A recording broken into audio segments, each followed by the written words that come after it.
Hey, hello. Thanks for attending the first ever 24-hour virtual database conference. As you all know, database is the most critical part of any organization, and securing it is even more critical as it has a lot of challenges. Today, I'm going to talk about how security is enhanced for MySQL at LinkedIn.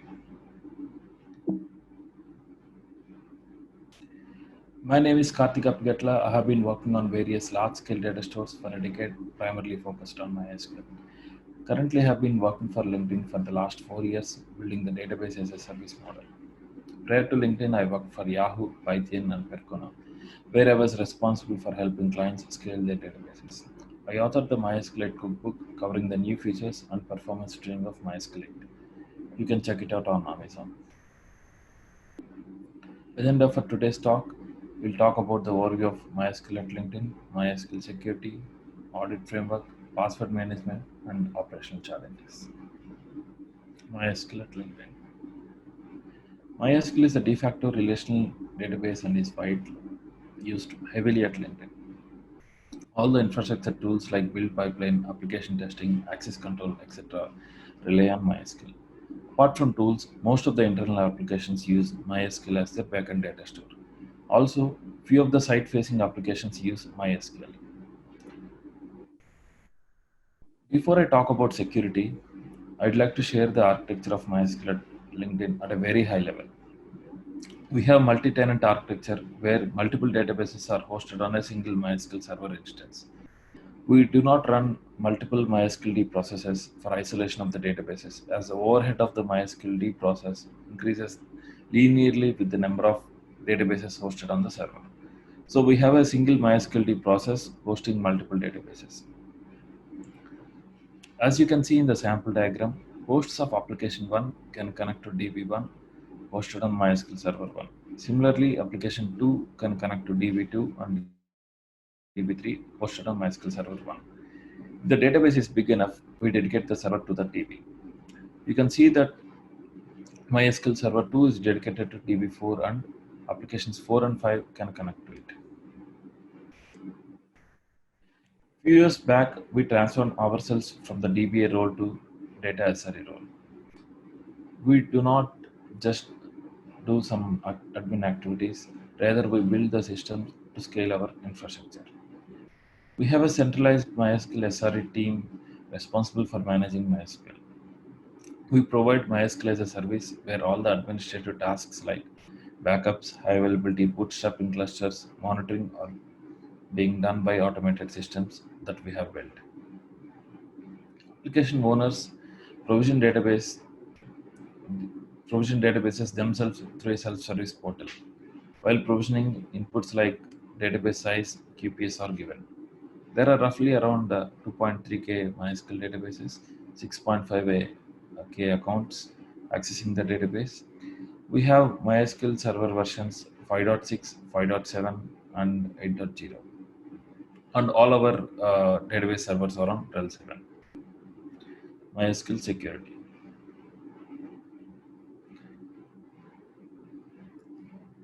We have databases provisioned on three network security zones: staging, corp, and production.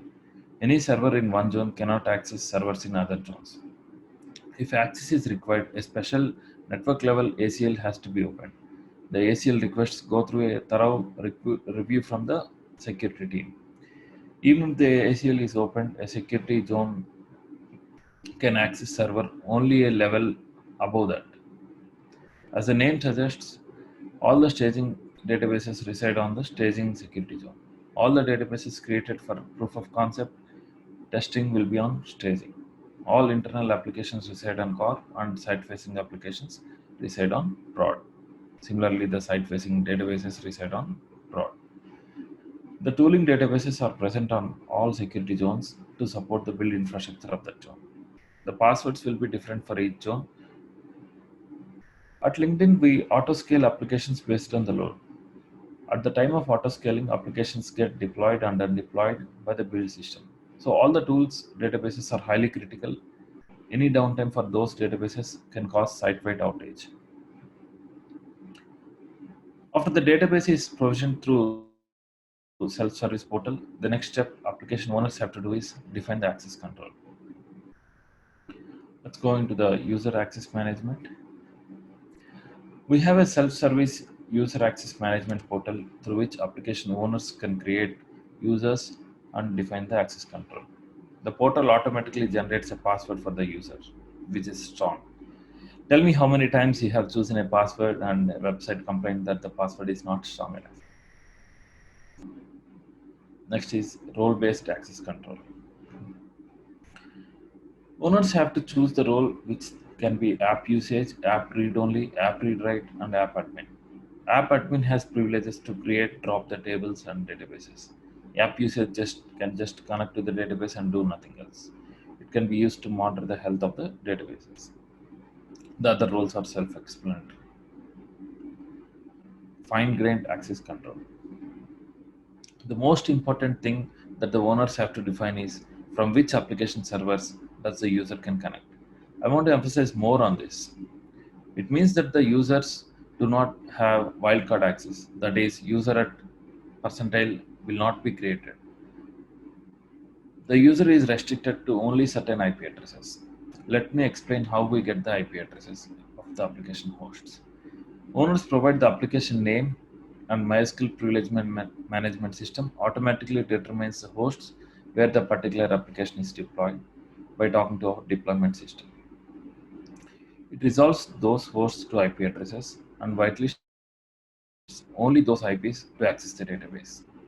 We use IP-based grants provided by MySQL to achieve that, which means the application is deployed on 5 hosts and those hosts get resolved to 10 IP addresses. We create 10 users. That is user 1 on IP1, user 1 on IP2, and so on. We do not use grants based on host names because it adds significant overhead for the MySQL server to resolve the host names.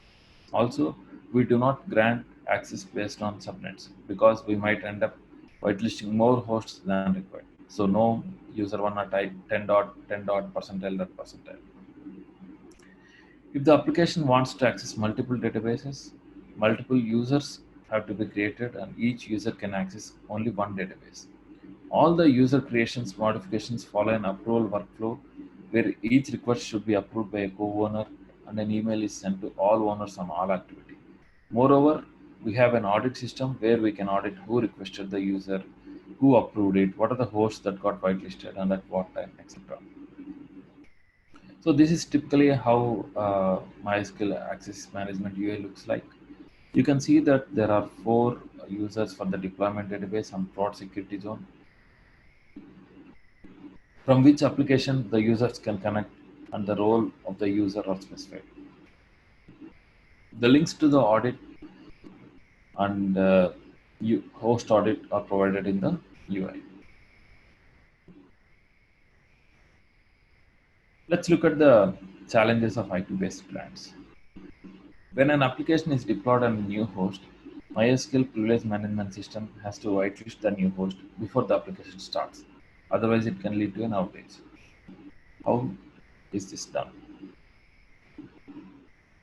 Whenever an application is deployed on a host, before deployment, a Kafka event is generated. The privilege management system actively listens to the event and whitelists the host, that is, user at IP is created. On similar lines, whenever an application is undeployed on a host, it is blacklisted, that is, user at IP is dropped. Since some Kafka events can be missed, privilege management system cross-checks the deployed hosts and whitelists unwhitelisted hosts every minute. Remember that there are around 6,500 accounts, so the system is designed to be highly efficient in managing the accounts and meeting the SLA of 1 minute. Other challenges in our system are all servers are not on IPv6. So we have to whitelist both IPv4 and IPv6 addresses. So if there are 5 hosts, it means that 5 into 2 IPv4 and IPv6 addresses. So it means 10 addresses should be whitelisted. There is one more big challenge which I'll talk about at the last because it needs more context.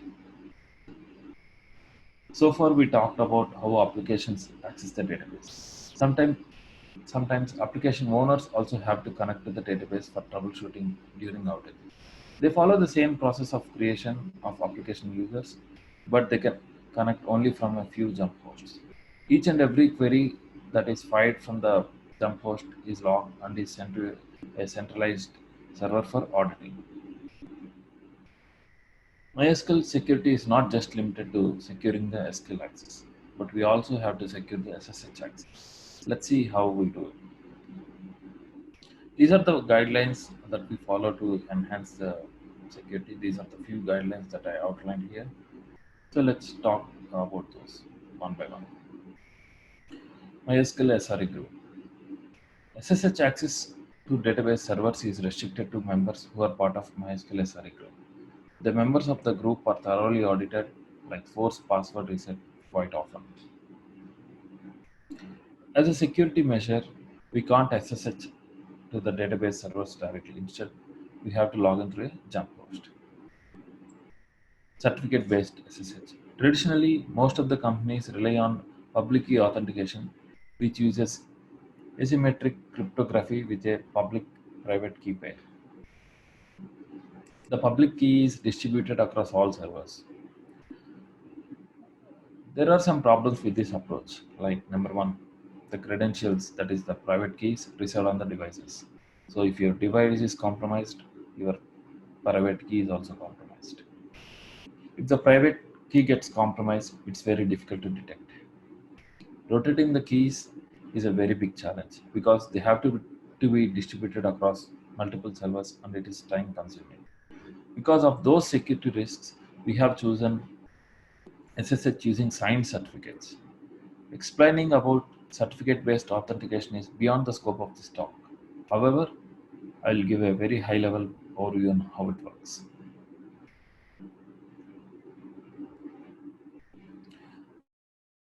We have a SSH CS certificate signing service. The client sends its SSH public key along with the password and multi-factor authentication code. The service validates the password and MFA, signs the public key with its private SCA, and sends back the signed public cert key. The client uses this signed public key to connect to the server. The server validates the CA signing authority and authorizes the connection. So this is how it works on a very high level.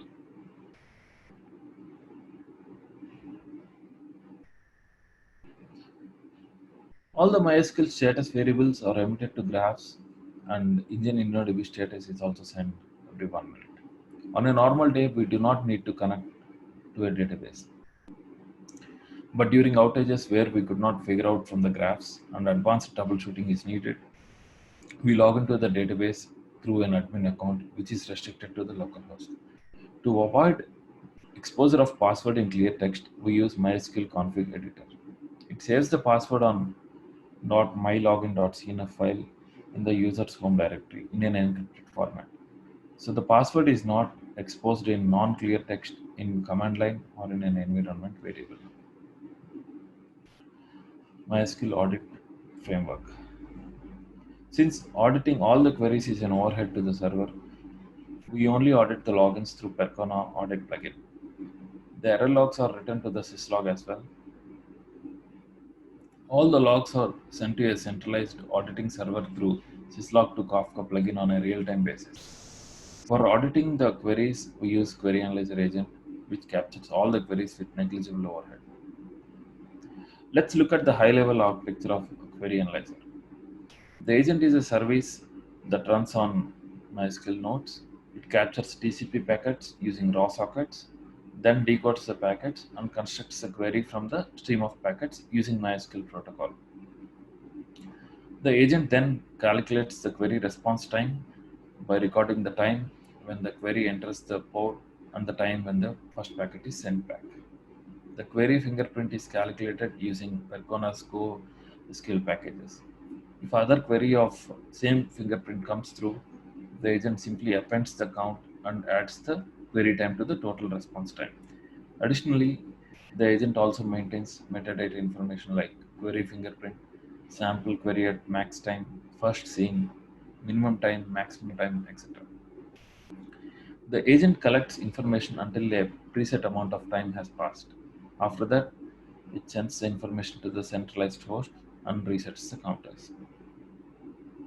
Since the agent sniffs the packets, it needs pseudo access, which we are not comfortable with. So we leveraged Linux capabilities.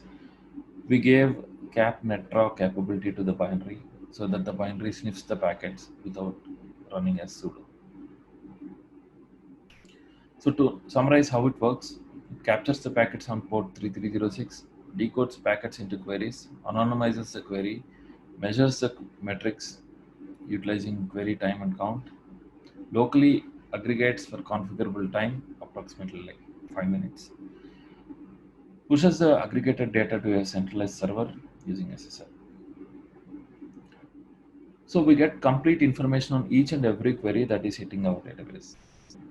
We have information like when is the query first fired, from which user, which IP address, timings, how much time the query took, etc. Let's go to the password management. How applications get passwords? The passwords are never stored on application configs, not even the encrypted passwords. We store all the passwords in an encrypted format on a central secret management system. Applications at the time of deployment connect to the secret server through its certificates and gets the encrypted passwords. The passwords are decrypted on the fly and reside on the memory. The certificates are short-lived and application name is given in the principal. The keys are also rotated quite often. So here is the workflow.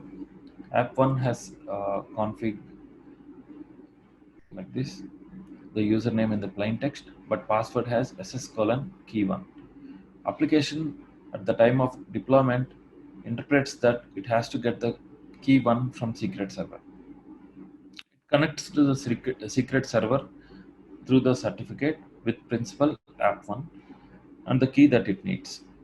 On the other hand, the secret server authenticates the requests through the certificate, authorizes app 1 to access key 1 through principal, and gives the encrypted password corresponding to key 1.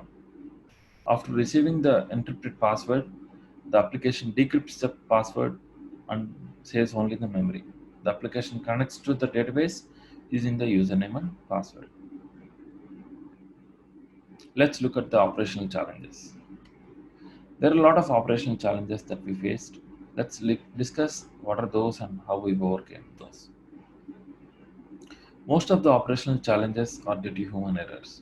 Sometimes owners misconfigure the application by giving wrong keys. It has led to many outages in the past. In the next slides, I'll explain how we were overcome these. Owners give incorrect keys as well as incorrect ACLs as well. That is, while creating an account, they specify that the DB1 can be accessed from application 1. But later, when they want application 2 also to connect to DB1, they forget to create the account. Instead, they use the same configs. We minimize the impact by thorough monitoring through Query Analyzer. Query Analyzer sniffs the network and captures the first 5 bytes of the response packet as well. The response packet contains MySQL error codes 1044 and 1045 or 1045 which are like related to access denied. We emit a metric. If the number of access denied requests cross a threshold, on call gets a phone call.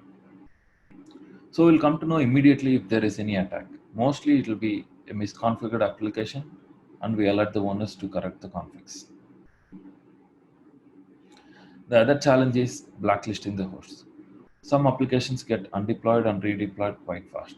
The privilege management system could not catch up and blacklist the hosts, causing glitches in the application. So to overcome this, we introduce a slight delay in blacklisting. That is, we don't blacklist the host immediately after the application is undeployed. Instead, we wait for some time and then blacklist it. Other challenge is password rotation. As I mentioned earlier, application configs are rotated often, but it is very difficult to rotate the actual MySQL password on the server, as MySQL 5.6 and 5.7 versions do not support dual passwords. So instead of rotating the passwords, we create a new account, update the application configs to use the new account, and do a rolling restart of all the applications, and finally drop the old account. Sometimes multiple applications can be deployed on the same host. They might be trying to access two different databases. Since we have multi-tenant architecture, those two databases could reside on the same server. Now, when those two applications use the same username, there will be an overlap. So to avoid that, we enforce unique usernames across all our databases.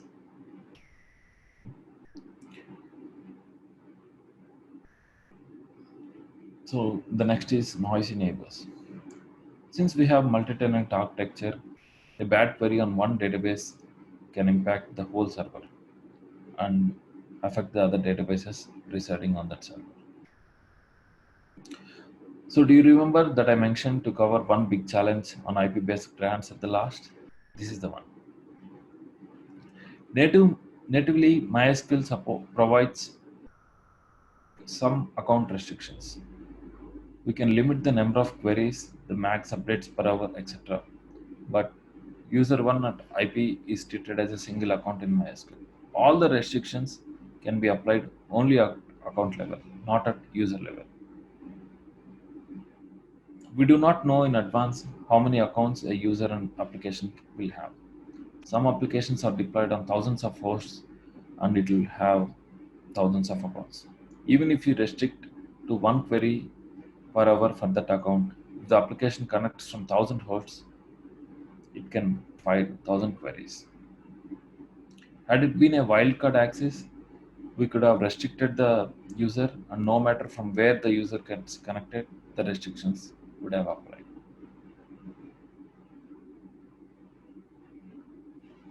Again, there are problems with this also. A single update statement can potentially modify millions of rows, which can choke the database. Even if you use account level restrictions, it is not possible to block these kinds of statements. So we parse the binary logs and gather metrics like how many rows are modified by a statement, on which DB the statement got executed, and emit it as a graph. We monitor those graphs and get alert if there is any huge activity. The problem with binlog parsing is we only get information on writes. What about reads? As I mentioned earlier, we use query analyzer to get all the query details. Using that, we were able to calculate the QPS per database. Using the above methods, though we were not able to actively stop the spike at the moment, but we were able to alert the owners and ask them to look at their applications when spikes like this happen. So by following the above guidelines, we are able to enhance MySQL security at LinkedIn. And thanks for attending the session. Please let me know if you have any questions. Thank you.